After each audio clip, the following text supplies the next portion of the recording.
እንዴት ነሽ? ሰላም ነው አለሁ። እንዴት ነሽ? ደህና ነኝ። ሄርሚ አንዳንድ ነገሮችን ላወራሽ ፈልጋለሁኝ። ትላንት የምትፈጠሩት ነገሮች ምናምንና ለዛ ነው አሞኛል ብዬ ጠራሁሽ ማለት ነውና በጣም እየጨነቀኝ፣ በጣም ብቸኝነት እየተሰማኝ፣ በጣም እየደበረኝ፣ በጣም እየከፋኝ ነውና ዙሪያ ላይ ያሉ ሰዎች በሙሉ በጣም ርቀውኛል፣ ሸሽተውኛልና ቢያንስ አንቺ እንኳን ትረጂኛለሽ ብዬ ነው የጠራሁሽ። እኔም ስላመመክ ነው የመጣሁት። ምናልባት የኔን እርዳታ ከፈለክ ብዬ ነው እንጂ የሚያስመጣኝ ጉዳይ ኖርዋል ብዬ አላስብም።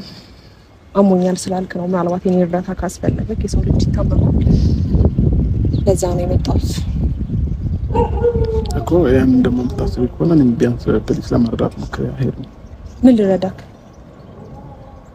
የተፈጠሩትን ነገሮች ስላትረዳሽ ነው። ትናንትናም ምንም መታገስ አቅቶሽ ጥለሽ ነው የወጣሽው።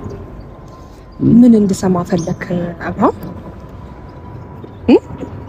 እኔ ከነገርኩክ፣ እኔ ካስረዳሁክ፣ እኔ በዛ ልክ እየነገርኩክ ያልተረዳክ በዛ ሰዓት ምንስ ብዬ እዛች ጋር ረጅም ሰዓት መቆየቱ እዛ ጋር መቆየት ምን ጥቅም አለው ብዬ። አሁንም ደግሞ ምንም የምታስረዳኝ ነገር የለም። ነገሮችን አንተ ከምታስረዳኝ በላይ በደንብ በተግባር አሳይተኸኛል አይደል?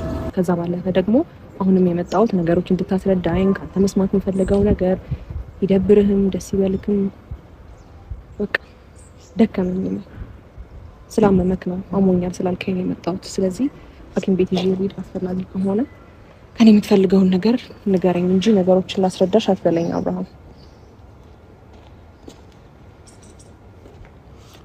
ሄርሚ እኔ ደህና ነኝ። እኔ አሁን ሐኪም ቤት ምናምን ሳይሆን መሄድ የምፈልገው ቢያንስ ነገሩን አንቺ ተረተሽኝ ችግሮችን አውርቼሽ እንዲቀለኝ ስለምፈልግ ነው ሄርሚ፣ እንጂ ሌላ ምንም ነገር ኖሮ አይደለም። ምን ልረዳክ? በጣም እየደበረኝ ነው ያለው ሄርሚ። ብርሽ ምሽቱን ዝምታውን ሰበረ ማለት ነው። ሄርሜላ እባክሽ ካለሁበት ነገር ላውራሽና ጭንቀቴ ሁሉ ይልቀቀኝ በማለት ተናገረ። ሄርሜላ አዎ ብዬህ ነበረ፣ አንተ ግን ምንም ስላልተረዳኸኝ ነው በማለት አብርሃም ታሟል ማለት ነው። አብርሽ ድምፁ ተዘጋግቶ ነው ዛሬ የመጣው ማለት ነው። ካሁን በኋላ ልጁም የጋራችን ነው፣ በጋራ እናሳድገዋለን። እንግዲህ ተለያይተን መኖር ነው ያለብን። ካሁን በኋላ ከሩታ ጋር ያለን የህይወት ቆይታ በዚህ ያበቃል በማለት አብርሃም አስደንጋጭ ምላሽ መለሰ ማለት ነው። እንደ እውነቴን የምላችሁ ትንሽ እንኳን ሌላው ቅርት ቢል ለኦዲየንስ በጣም ብዙ እህቶቻችን በውስጥ ወላሂ እኔ የማቃቸው እንኳን በጣም ብዙ ልጆች ነው ልባቸው የተሰበረው በአብርሽና በሩታ።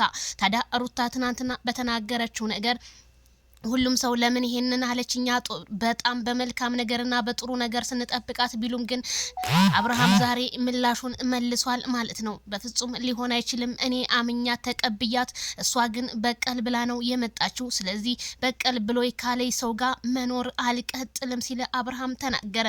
በጣም ነው የሚገርመው፣ በጣም ነው የሚያሳዝነው። ትዳር እንደዚህ ከሆነ ትዳር በአደባባይ ፈታውሽ ከሆነ በጣም ነው የሚደብረው፣ በጣም ነው የሚያሳዝነው።